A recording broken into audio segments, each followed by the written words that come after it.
بسم اللہ الرحمن الرحیم۔ حضرت عبد الرحمن بن عوف رضی اللہ عنہ وہ ان 8 خوش نصیب ہستیوں میں سے ایک تھے جو سب سے پہلے ایمان لائے۔ وہ ان 10 نیک بخت اشخاص میں سے ایک تھے جنہیں جنت کی بشارت سے نوازا گیا۔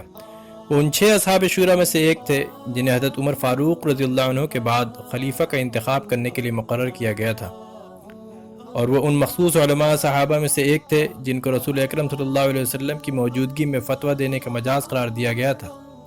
زبان جاہلیت میں ان کا نام عبد عمر تھا، مگر قبول اسلام کے بعد رسول اللہ صلی اللہ علیہ وسلم نے بدل کر عبد الرحمن رکھ دیا، تو یہ ہے عبد الرحمن بن عوف۔ اللہ ان سے راضی ہو اور ان کو راضی کرے۔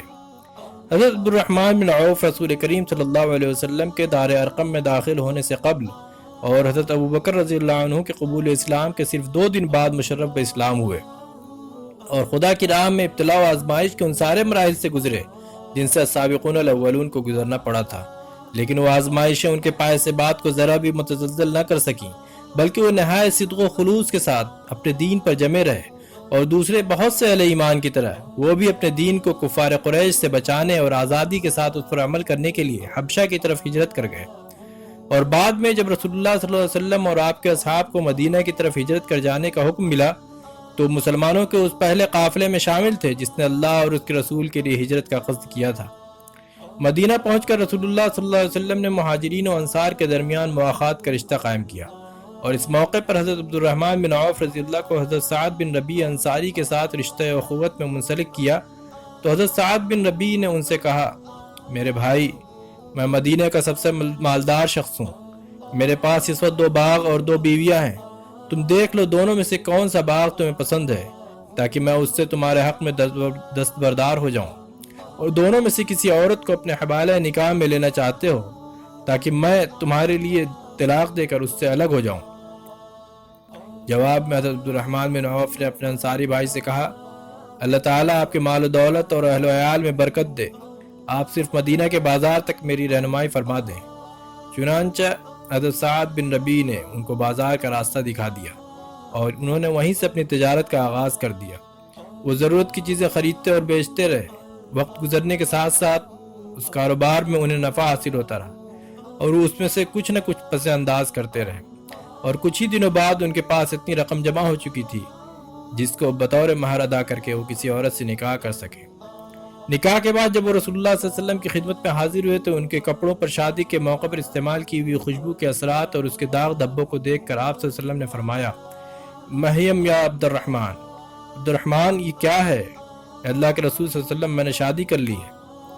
انہوں نے عرض کیا، ما عطیت زوجک من المہر، بیوی کو مہر کیا دیا ہے؟ آپ صلی اللہ علیہ وسلم نے دریافت کیا، 1 نوات سونا، اللہ کے رسول۔ انہوں نے جواب دیا، اولم ولو بشاتن بارک اللہ فی مالک، ولیمہ کرو چاہے 1 بکری ہی کیوں نہ ہو، اللہ تعالیٰ تمہارے مال میں برکت دے۔ حضور صلی اللہ علیہ وسلم نے فرمایا۔ حضرت عبد الرحمن بن عوف رضی اللہ فرماتے ہیں، اس کے بعد دنیا اپنی پوری برکات و فوائد کے ساتھ اس طرح میری طرف متوجہ ہو گئی، اور میری تجارتی کامیابیوں کا حال یہ ہو گیا کہ اگر میں کسی پتھر کو اٹھاتا تو مجھے اس بات کی توقع ہوتی تھی کہ اس کے نیچے مجھے سونا یا چاندی کا کوئی ٹکڑا ملے گا۔ غزوہ بدر میں حضرت عبد الرحمن بن عوف نے جہاد فی سبیل اللہ کا پورا حق ادا کیا۔ انہوں نے دشمن خدا عمیر بن عثمان کعبی کو اس کے کیفر کردار تک پہنچایا، اور غزوہ احد کے موقع پر جب بہت سارے لوگوں کے پاؤں اکھڑ گئے تھے، انہوں نے راہ فرار اختیار کر لی تھی، عبد الرحمن بن عوف کے پائے استقلال میں جنبش تک نہیں ہوئی، اور وہ پوری ثبات کے ساتھ میدان کارزار میں ڈٹے رہے، اور جب مارکہ جنگ سے سرخرو اور کامران واپس لوٹے تو ان کے جسم پر 20 سے زیادہ زخم تھے، جن میں سے بعض اتنے گہرے تھے کہ ان میں آدمی کا ہاتھ چلا جاتا تھا۔ لیکن دیکھا جائے تو ان کا جہاد بالنفس ان کے جہاد بالمال کے سامنے ہیچ نظر آتا ہے۔ ایک موقع پر رسول اللہ صلی اللہ علیہ وسلم ایک فوجی دستہ تیار کرنا چاہتے ہیں، اس کے لیے آپ صحابہ کرام سے مالی تعاون کی اپیل کرتے ہوئے فرماتے ہیں، تصدقوا فإنی اريد ان ابعث بعثا، میں ایک فوجی دستہ بھیجنا چاہتا ہوں، تم لوگ اس کے لیے مالی تعاون پیش کرو۔ رسول اللہ صلی اللہ علیہ وسلم کا ارشاد سن کر حضرت عبد الرحمن بن عوف فی الفور اپنے گھر جاتے ہیں، اور بسرعت واپس آ کر حضور صلی اللہ علیہ وسلم سے عرض کرتے ہیں، اے اللہ کے رسول، میرے پاس 4000 کی رقم ہے، میں اس میں سے 2000 اپنے رب کو قرض دے رہا ہوں، اور باقی 2000 میں نے اپنے اہل و عیال کے لیے چھوڑ دیا ہے۔ یہ سن کر رسول اللہ صلی اللہ علیہ وسلم فرماتے ہیں، بارک اللہ لک فیما عطیت وبارک اللہ لک فیما ترکت، جو کچھ تم نے دیا ہے اللہ تعالیٰ اس میں تم کو برکت دے، اور جو کچھ تم نے بچوں کے لیے چھوڑا ہے اس میں بھی اللہ تعالیٰ تم کو برکت سے نوازے۔ اور جب رسول اللہ صلی اللہ علیہ وسلم نے غزوہ تبوک کا قصد فرمایا جو آپ صلی اللہ علیہ وسلم کی زندگی کا آخری غزوہ تھا، تو اس وقت جس طرح افرادی قوت کی ضرورت تھی، مالی وسائل کے احتیاج اس سے کم نہیں تھی، کیونکہ ایک طرف رومی فوج کی تعداد بھی بہت زیادہ تھی اور وہ ہر قسم کے جنگی ساز و سامان سے لیس تھی، اور دوسری طرف مدینہ میں قحط کا زمانہ تھا، مسافت طویل اور سامان سفر قلیل تھا، خصوصاً سواریوں کی تو ایسی قلت تھی کہ بہت سے مسلمانوں نے جو غزوہ میں شریک ہونا چاہتے تھے مگر ان کے پاس سواریاں نہیں تھیں، جب رسول اللہ صلی اللہ علیہ وسلم کی خدمت میں حاضر ہو کر نہایت پرسوز الفاظ میں بڑی حسرت کے ساتھ سواری کے لیے درخواست کی اور آپ سے عرض کیا کہ ہم کو بھی اپنے ساتھ لے لیں، اور آپ صلی اللہ علیہ وسلم نے ان کو صرف اس وجہ سے واپس کر دیا کہ آپ کے پاس زائد سواریاں نہیں تھیں جو ان کو دیتے تو وہ مجبوراً واپس گئے، اور حال یہ تھا کہ ان کی آنکھوں سے آنسو جاری تھے اور انہیں اس بات کا بڑا رنج تھا کہ وہ اپنے خرچ پر شریک جہاد ہونے کی قدرت نہیں رکھتے۔ ان لوگوں کا نام بکائین اور اس لشکر کا نام جیش العسرہ پڑ گیا۔ اس موقع پر رسول اللہ صلی اللہ علیہ وسلم نے صحابہ کرام کو حکم دیا کہ وہ اللہ سے اجر و ثواب پانے کی نیت سے اس کی راہ میں خرچ کریں۔ مسلمان نبی کریم صلی اللہ علیہ وسلم کی اس اپیل پر لبیک کہنے کے لیے تیزی سے لپکے۔ خود حضرت عبد الرحمن بن عوف ان کے معاونین کی صف اول میں شامل تھے۔ انہوں نے 200 اوقیہ کی خطیر رقم بارگاہ رسالت میں پیش کی۔ اس پر حضرت عمر رضی اللہ نے کہا کہ میں سمجھتا ہوں کہ عبد الرحمن بن عوف ایسا کر کے ایک گناہ کے مرتکب ہوئے ہیں، کیونکہ انہوں نے اپنے اہل و عیال کی ضروریات کے لیے کچھ بھی نہیں چھوڑا۔ اور جب رسول اللہ صلی اللہ علیہ وسلم نے ان سے دریافت کیا کہ حل ترکت شیئا لاہلک یا عبد الرحمن تم نے بچوں کے لیے کچھ چھوڑا ہے؟ تو انہوں نے عرض کیا نعم ترکت لہم اکثر و اطیب، ہاں میں نے ان کے لیے جو کچھ چھوڑا ہے وہ اس سے کہیں زیادہ اور بہتر ہے جو میں نے خرچ کیا ہے۔ آصد نے دوبارہ سوال کیا کم کتنا؟ تو انہوں نے جواب دیا ما وعد اللہ ورسولہ من الخیر والاجر، خیر اور اجر کا وہ وعدہ برحق جو اللہ اور اس کے رسول نے کیا ہے۔ لشکر تبوک روانہ ہوا۔ قیام تبوک کے دوران اللہ عز و جل نے حضرت عبد الرحمن بن عوف کو ایک ایسے شرف سے نوازا جو تمام مسلمانوں میں صرف انہیں کے لیے مخصوص تھا۔ ہوا یہ کہ نماز کا وقت ہو گیا تھا اور رسول اکرم صلی اللہ علیہ وسلم اس وقت موجود نہیں تھے۔ آخر حضرت عبد الرحمن بن عوف کی امامت میں نماز کھڑی ہو گئی۔ ابھی پہلی رکعت ختم ہوئی تھی کہ نبی کریم صلی اللہ علیہ وسلم تشریف لائے اور نمازیوں کے ساتھ شامل ہو گئے اور حضرت عبد الرحمن بن عوف کی اقتداء میں نماز ادا کی۔ کیا اس سے بڑھ کر بھی کسی فضل و شرف کا تصور کیا جا سکتا ہے کہ کوئی شخص سرور عالم امام الانبیاء حضرت محمد بن مصطفیٰ صلی اللہ علیہ وسلم کی امامت کے شرف سے مشرف ہو؟ رسول اللہ صلی اللہ علیہ وسلم کے وصال کے بعد حضرت عبد الرحمن بن عوف امہات المؤمنین کی ذاتی ضروریات اور ان کے نجی کاموں کی تکمیل میں ہمتاً مصروف ہو گئے۔ وہ ان کی تمام حاجتیں پوری کرتے۔ جب وہ لوگ سفر میں نکلتی تو یہ ان کے ہم رکاب ہوتے، جب وہ لوگ حج کے لیے جاتی تو یہ ان کے ہمراہ ہوتے، ان کے غجاؤ اور ہودجوں پر قیمتی طیلسان کے پردوں کا نصب کرتے، ان کی پسندیدہ جگہوں پر ان کے قیام کا بندوبست کرتے تھے۔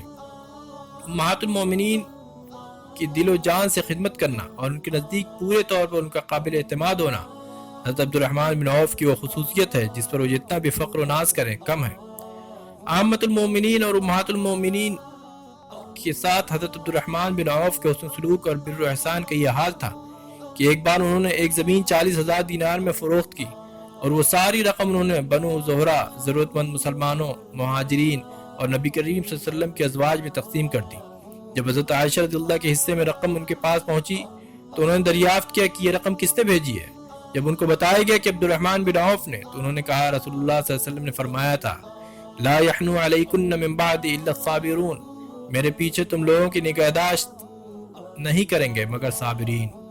رسول اللہ صلی اللہ علیہ وسلم نے حضرت عبد الرحمن بن عوف کے لیے اللہ تعالیٰ سے خیر و برکت کی جو دعا فرمائی تھی وہ زندگی بھر ان کے اوپر سایہ فگن رہی، یہاں تک کہ وہ صحابہ کرام میں سب سے زیادہ مالدار آدمی ہو گئے۔ ان کا تجارتی کاروبار برابر ترقی کرتا اور اس کا دائرہ لگاتار وسعت اختیار کرتا رہا۔ ان کے تجارتی قافلوں کے آمد و رفت کا سلسلہ ہمیشہ جاری رہتا، جو دوسرے شہروں سے اہل مدینہ کے لیے گیہوں، آٹا، کپڑے، برتن اور خوشبو وغیرہ اشیاء ضرورت لے کر مدینے پہنچتے اور وہاں کے پیداوار کا وہ فاضل حصہ جو دوسرے علاقوں میں لے جاتے تھے جو ان کی ضرورت سے بچ جاتا تھا۔ ایک بار ان کا تجارتی قافلہ جو 700 اونٹوں پر مشتمل تھا مدینہ پہنچا۔ جی ہاں، وہ قافلہ 700 اونٹوں پر مشتمل تھا جن کی پیٹھوں پر خوراک کے ذخیرے، ضروریات زندگی کے سامان اور وہ تمام چیزیں لدی ہوئی تھی جن کی ضرورت لوگوں کو اکثر پڑتی ہے۔ جیسے ہی وہ قافلہ مدینے میں داخل ہوا پوری زمین دہل گئی، گلیاں گوج اٹھیں اور ہر طرف چیخ و پکار، شور و غل سنائی دینے لگا۔ شور سن کر حضرت عائشہ نے پوچھا یہ کیسا ہنگامہ ہے؟ جب ان کو بتایا گیا کہ حضرت عبد الرحمن بن عوف کا 700 اونٹوں پر مشتمل ایک تجارتی قافلہ گندم، آٹا اور سامان خوراک لے کر پہنچا ہے تو انہوں نے فرمایا بارک اللہ لہ فیما آتاہ فی الدنیا ولثواب الآخرۃ اعظم فلقد سمعت رسول اللہ صلی اللہ علیہ وسلم یقول یدخل عبد الرحمن بن عوف الجنۃ حبوا۔ اللہ تعالیٰ نے ان کو دنیا میں جو کچھ دیا ہے اس میں برکت دے، یقیناً آخرت کا ثواب بہت بڑا ہے۔ میں نے رسول اللہ صلی اللہ علیہ وسلم کو یہ فرماتے ہوئے سنا کہ عبد الرحمن بن عوف گھسٹتے ہوئے جنت میں جائیں گے۔ اونٹوں کے بیٹھنے سے پہلے کسی نے ام المؤمنین کی زبان سے نکلے ہوئے یہ مبارک الفاظ کو حضرت عبد الرحمن بن عوف تک پہنچاتے ہوئے ان کو جنت کی خوشخبری سنا دی۔ یہ مزدحجہ فضا سنتے ہی وہ دوڑ کر حضرت عائشہ کی خدمت میں پہنچے اور ان سے دریافت کیا اماں کیا خود آپ نے رسول اللہ صلی اللہ علیہ وسلم کو یہ فرماتے ہوئے سنا تھا؟ تو انہوں نے فرمایا ہاں۔ یہ سن کر وہ بہت خوش ہوئے۔ حضرت عائشہ رضی اللہ کو خطاب کر کے فرمایا اماں جان اگر ہو سکا تو میں کھڑا ہو کر جنت میں داخل ہونے کی کوشش کروں گا۔ میں آپ کو اس بات پر گواہ بناتا ہوں کہ میں یہ پورا قافلہ اور اس کے اوپر لدے ہوئے سامانوں، اس کے کجاؤ اور ٹاٹوں سمیت اللہ کی راہ میں دے رہا ہوں۔ اس روشن تابناک اور مبارک دن سے، جس دن سے ان کے دخول جنت کی خوشخبری دی گئی تھی، حضرت عبد الرحمن بن عوف مال کمانے اور اسے خدا کی راہ میں زیادہ سے زیادہ خرچ کرنے کی طرف غیر معمولی شوق اور جذبے کے ساتھ متوجہ ہو گئے۔ چنانچہ اب وہ اپنے دونوں ہاتھ سے خفیہ اور اعلانیہ دائیں اور بائیں ہر طرف مال خرچ کرنے لگے۔ انہوں نے 40,000 درہم صدقہ کے طور پر دیے، پھر 200 اوقیہ سونا خیرات کیا، پھر مجاہدین فی سبیل اللہ کے لیے 500 گھوڑے اور دوسرے مجاہدین کے لیے 1,500 اونٹ فراہم کیے۔ اور جب ان کے وفات کا وقت قریب آیا تو انہوں نے اپنے غلاموں اور لونڈیوں کی ایک بڑی تعداد کو غلامی کے بندھن سے آزاد کر دیا۔ اور اس وقت اصحاب بدر میں سے جتنے صحابہ کرام زندہ تھے ان میں سے ہر ایک کے لیے 400 دینار کی وصیت کی۔ چنانچہ ان حضرات نے وصیت کے مطابق وہ رقم لے لی۔ اس وقت ان کی تعداد 100 تھی اور انہوں نے امہات المؤمنین میں سے ہر ایک کے لیے کثیر رقم کی وصیت کی۔ حضرت عائشہ اکثر ان کے لیے دعا کرتی تھی کہ سقاہ اللہ من ماء السلسبیل، اللہ تعالیٰ ان کو چشمہ سلسبیل سے سیراب کرے۔ انہوں نے اپنے ورثہ کے لیے اس قدر مال چھوڑا کہ اعداد ان کا شمار کرنے سے قاصر ہیں۔ انہوں نے 1000 اونٹ، 100 گھوڑے اور 3000 بکریاں چھوڑی۔ وفات کے وقت موجود ان کی 4 بیویوں میں سے ہر ایک کو کل ترکے کا 1/32 ملا، جس کی مالیت 80,000 تھی۔ انہوں نے سونے اور چاندی کے جو ڈھیر ترکے میں چھوڑے انہیں وارثوں کے درمیان تقسیم کرنے کے لیے کلہاڑیوں سے کاٹنا پڑا اور کاٹنے والوں کے ہاتھوں میں چھالے پڑ گئے۔